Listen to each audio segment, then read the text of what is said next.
Russo, the amount of, tireless runs she was making, channels, trying to bring players into the game. We didn't have anybody close to her, and that really didn't help us get out. I think with Agyman coming in and being a little bit closer to Russo, anything, a scruffy clearance, for example, that got near her, you had Agyman around her. In that first 75, 80 minutes, we didn't have that with Russo. We said pre-match how Serena doesn't like to tinker too much, and when she thinks she's got a winning formula, she sticks with it. Was she given her something to think about tonight, going forwards for Italy, Agyman? As a plan B, definitely, I think. I think Serena is probably going to go away from this game and thinking more about how her back four is looking. That's my take. And that's both with players coming off with injuries, but also performances that I don't think Serena was happy with. But what it showed England here is that they have great depth, we know that, but now they are active, these players as well. They're full of confidence. They've now played a big part in this. They have the finishers. They have players that can come in and do the job, and I think that's really important. Well, one of those players who went down injured and was injured for quite a while. We can talk about why there hasn't been enough extra time given, actually, at the end of both normal time and when Leah Williamson went down. There was a long time on the ground there. It looked very, very serious. She got up, she ran, she took part in the game for a little bit longer. So it looks like everything's okay, but we'll find out a bit more because the captain is with Joe Curry. Well, Leah, huge congratulations. I think that smile probably says it all. Do you even know how you're feeling right now? I just feel really, really proud. That was awful to watch at the end. But the girls, I just love that we don't ever give up. And we've said it before, we're never done. We don't believe that we're ever done. And the fight back, the quality to turn the game around and then stay in it mentally is just incredible. No one ever really wants to go to penalties. How much practice have you done with spot kicks in the lead up to this? Loads.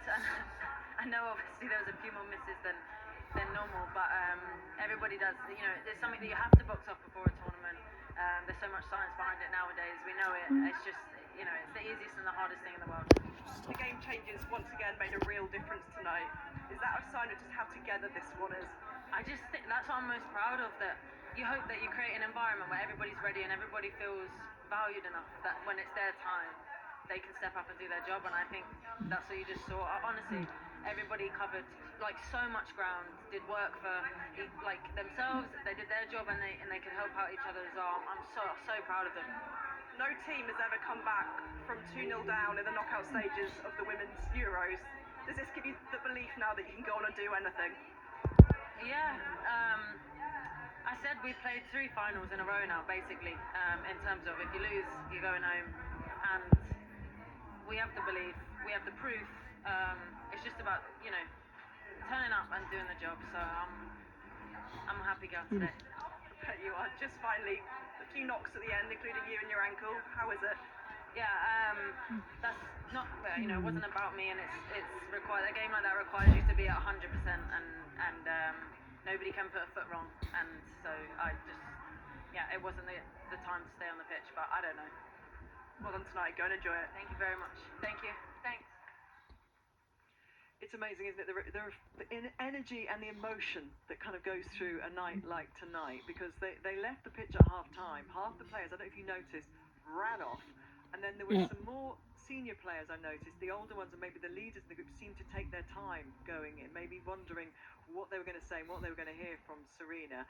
And you then hear an interview like that and you think how different it could have been. But for a successful penalty from Lucy Bronze, they go again, and a captain there who is going to regroup herself emotionally and physically. Yeah, I would agree. I think Lucy probably needed that time, process the first half before you go in. Sometimes we can speak at half-time, and I did it quite often. You speak on emotion, you do. That whole emotion gets the better of you. You go in there, you probably say and give the wrong information. You're a problem solver in there. You're probably creating more problems through what you're saying. So she probably gave herself, those senior players, they get to a point where you're going in there more with solutions as opposed to creating more problems, and that's probably why they were struggling behind a little bit. I think, Farah's definitely had a few emotional conversations in the. You're just thinking back to the times that Farah should have just waited a minute. The nightmare, exactly. Yeah, and feeling bad for what I've probably done on the pitch. But But yeah, I think I totally agree with Farah. It's going in with solutions and being positive. They went into change rooms 2-0 down. It could have been 3. It could have been potentially more. So it's given them an opportunity to come out in the next 45 minutes and try and make changes and score goals, which ultimately happened. And speaking about emotions, one thing I noticed was to see like Sarina Beekman's reaction when they won the penalty shootout, or listening to Leah Williamson here, or seeing the players after, like they don't celebrate like they won something yet, and that's for me it's a really good sign, because it's been like they conserve their energy. They know they have bigger tests in front of them. They know their job is not done, and yeah, I think that's promising.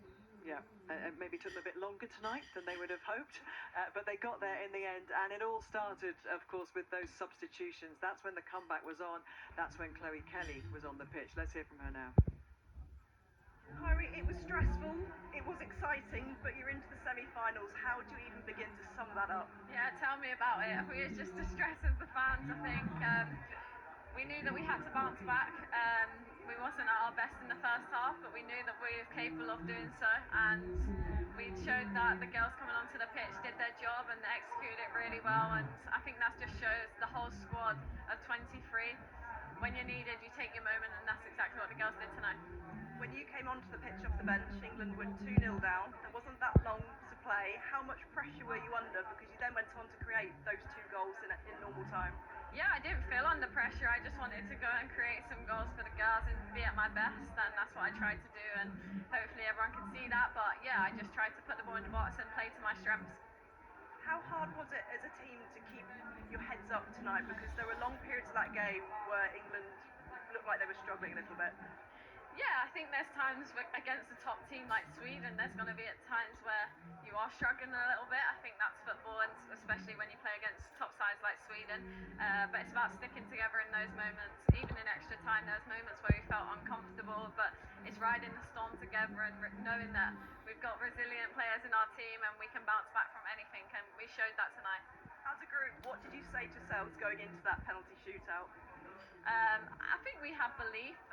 We worked hard on the training pitch, even in the penalties. So I think it's belief in there. We had the experience of playing in a penalty shootout in the World Cup in 23. So we've experienced that in tournament football, and yeah, I think there's a lot of belief within us. So it didn't go as planned, but we got the job done.